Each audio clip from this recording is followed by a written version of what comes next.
Well, my lovely students, Assalamualaikum warahmatullahi wabarakatuh. The first one, let's thankful to Allah who has given us mercies, blessings, so we can attend in this lesson, English lesson with Us April. I say Alhamdulillahirabbil alamin. And the second, for mediator of Quran Hadis Jamaah, be saying Alhamdulillah jazahumullahu khairah. And the third, for you, all of my lovely students at grade 8, I say Alhamdulillah jazakumullahu khairah. Don't forget to manage your heart only because Allah by the dalil wa yarjuna rahmatahu wa yakhafuna adzabah. So how are you today? I hope all of you are feeling good ya. So before we start our lesson today, I will give you ice breaking. Jadi US akan memberikan ice breaking sebelum memulai pelajaran supaya anak-anak US bisa fokus semuanya. Untuk ice breakingnya, rulesnya ada peraturannya.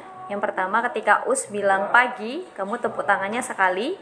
Kalau US bilang siang, kamu tepuknya 2 kali. Kalau US bilang sore, kamu tepuk tangannya 3 kali. Dan kalau US bilang malam, kamu nggak tepuk tangan, tepuknya setengah. Pagi, siang, sore, malam, seperti ini. Bisa ya dimulai? Oke. Pagi, sore, pagi, siang,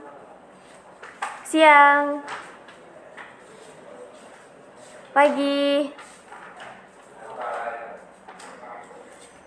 Ada yang salah nggak? Berarti kalau masih ada yang salah, anak-anak semuanya masih belum fokus nih, kurang fokus. Ulangi ya sekali lagi ya. Pagi, pagi, sore, siang, pagi, pagi, malam.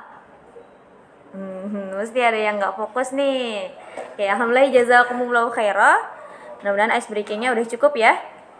So my students, what we learn today?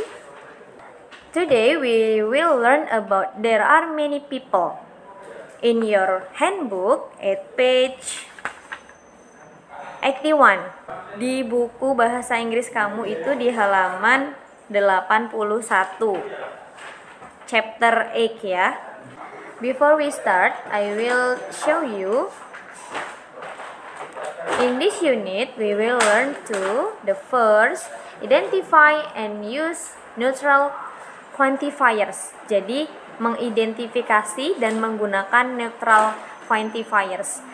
Quantifiers itu apa sih Us? Oke, nanti kita akan bahas satu persatu. And the second, describe something a large or small quantity. Jadi menggambarkan sesuatu dari jumlah besar atau kecil. And the last, use there is or use there are to describe something. Jadi kita menggunakan there is and there are untuk mendeskripsikan sesuatu. Jadi di chapter ini ada 3 hal yang akan kita pelajari. Next. The first is quantifiers. What are quantifiers? So, quantifiers indicate amounts or quantities of things. Jadi quantifiers ini merupakan kata atau kumpulan kata yang biasanya terletak sebelum kata benda, noun. Jadi sebelum ada noun nih, ada quantifiersnya. Dan kalian bisa menggunakannya pada saat kalian ingin memberitahu jumlah atau ukuran dari suatu benda tersebut. Jelas ya, berarti quantifiers itu apa? How to use quantifiers? Kalau di dalam buku anak-anak semuanya, in page 83 di halaman 83, bagaimana sih cara menggunakan quantifiers? Oke, the first we use much plus uncountable noun.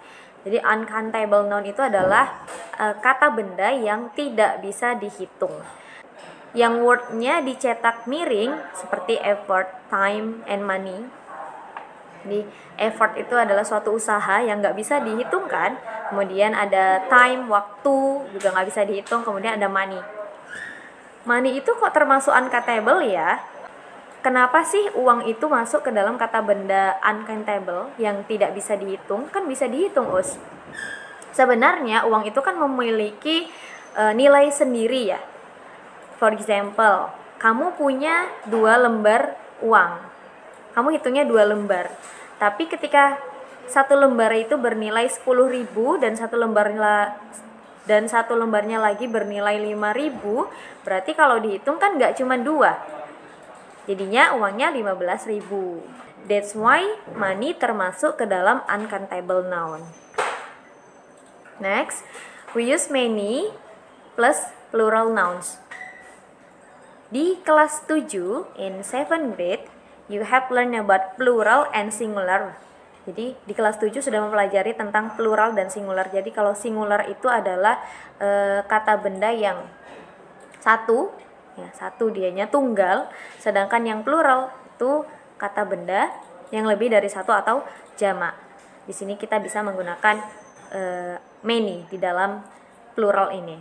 Di sini juga sertakan yang wordnya dicetak miring itu berarti kata-kata yang plural. Dan sebagai catatan kalau yang plural itu nounnya harus ditambah s di belakangnya.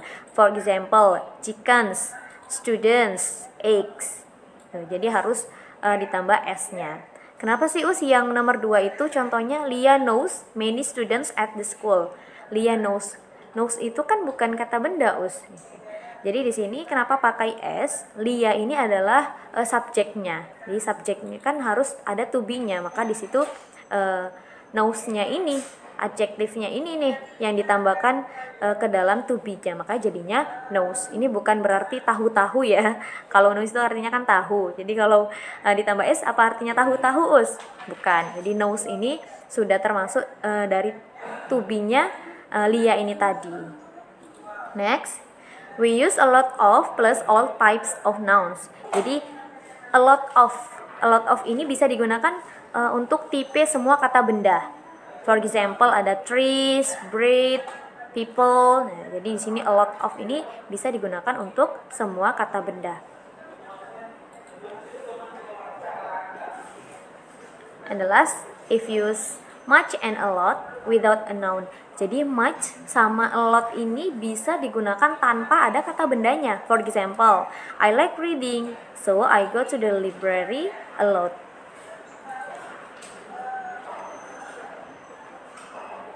Clear ya?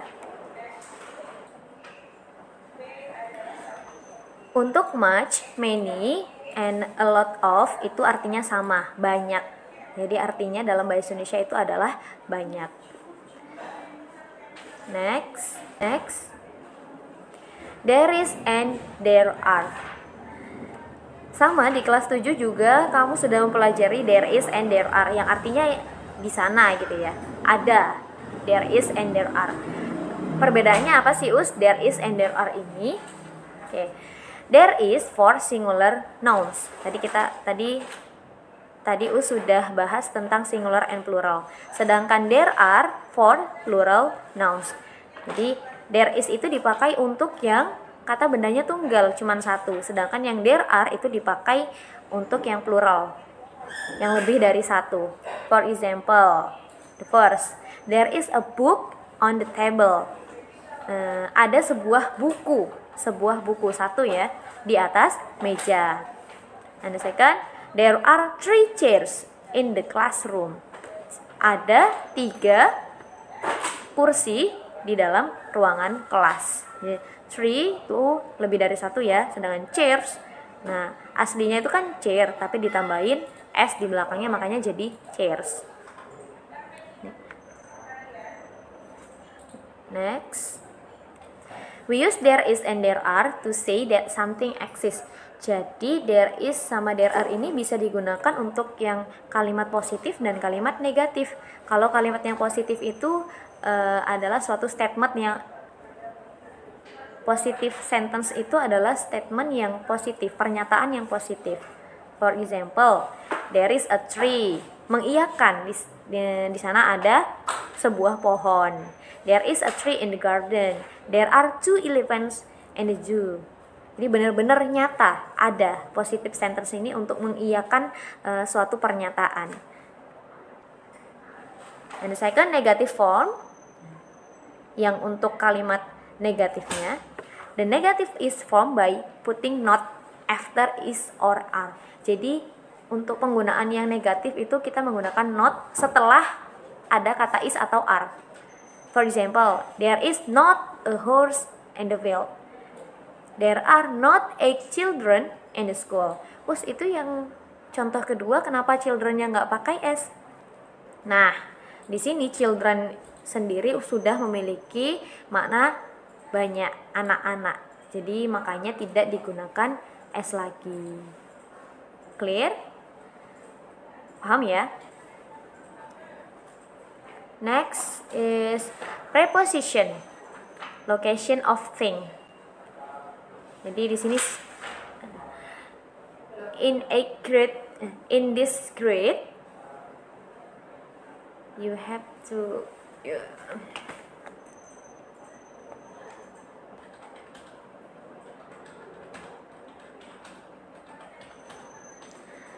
next is preposition, location of thing. Kalau di dalam buku kamu itu di halaman 93, di halaman 93, activity 21. Ada kotak-kotak dan bola, bisa dilihat semuanya. Cuman di sini Us memakainya yang gambarnya lebih beda. Well, in 8th grade we repeat what we have learned in 7th grade. Jadi di kelas 8 ini sebenarnya kita materinya itu sudah dipelajari di kelas 8. Materinya itu sudah dipelajari di kelas 7 dan di kelas 8 ini menambah untuk exercise-nya, latihannya lebih ke exercise-nya. Oh, di kelas 7 cuman sampai sini aja nih. Nah, di kelas 8 ini ditambahlah materi-materinya, nggak cuman preposition aja. Kita bisa baca lokasi dari benda itu, nggak cuma dari samping, belakang, depan. Kita juga bisa menambahin materi-materi yang, oh kalau bendanya di sini, ini apa nih bahasa Inggrisnya, seperti itu ya. Okay. The first is behind. Behind itu di belakang. Di belakang ya. Kemudian ada between. Nah, ada anak kecil nih di tengah-tengah bola. Ada bolanya 2, kemudian anak kecilnya di tengah. Berarti between itu artinya di antara. And then in front of. Jadi anak kecilnya di depan bola. Berarti in front of itu artinya di depan. And then above. Nah, itu di atas. Di atas tapi dia nggak menyentuh bolanya. Itu di situ anak kecilnya di atas tapi nggak menyentuh bola ya. Namanya itu above. And then in. Anak kecilnya di dalam, berarti in itu di dalam.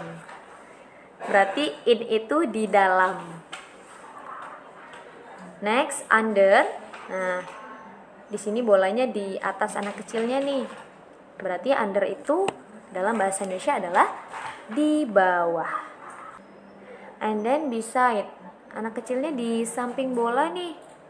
Nah, beside itu artinya di sisi, di sebelahnya dia.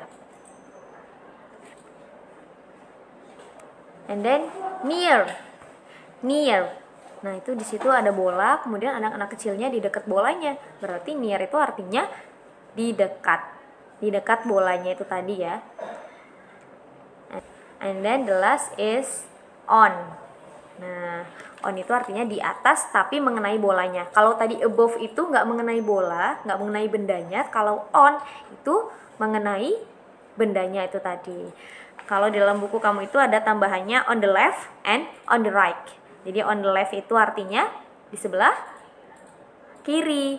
Kalau on the right berarti di sebelah kanan. Clear ya, preposition di atas, bawah. Oke, kamu bisa menulis artinya di dalam buku paket kamu yang Us bilang tadi ya. Next. Okay. Well students, this is example of preposition. Kalau di dalam buku anak-anak Us semuanya itu in page 94 di halaman 94 in activity 22. Dan di sini Us ganti ya, kalau di dalam buku anak-anak semua itu ada hospital, ada rumah sakit, store, toko, dan kantor polisi. Sedangkan di sini mengganti bangunannya jadi bank, bookstore, and bus stop. Kita lihat penjelasannya. The bank is on the right of the bookstore. Jadi bank posisinya itu di sebelah kanannya toko buku. Coba perhatikan ya kan? And then the bookstore is between of the bus stop and the bank. Jadi bookstore-nya itu di tengah-tengah nih, di antaranya bangunan kanan kirinya kan ada bangunan. Maka di situ bahasa Inggrisnya the bookstore is between, di antara halte bus dan bank. And the last, the bus stop on the left of the bookstore. Jadi tempat pemerintahan busnya itu ada di sebelah kirinya toko buku. Clear mengenai preposition? So my students, in this chapter we have learned about the first is quantifiers, and then there is and there are, and the last is preposition. Hari ini tidak ada tugas because last week we have do about daily test, karena minggu lalu kita sudah mengerjakan ulangan harian kan. Okay, so today is, jadi untuk hari ini nggak ada tugas, cukup materi saja. Alhamdulillah, jazakumullahu khairah. Thanks for your information. If I do a mistake start from the end, I do apologize. Assalamualaikum warahmatullahi wabarakatuh.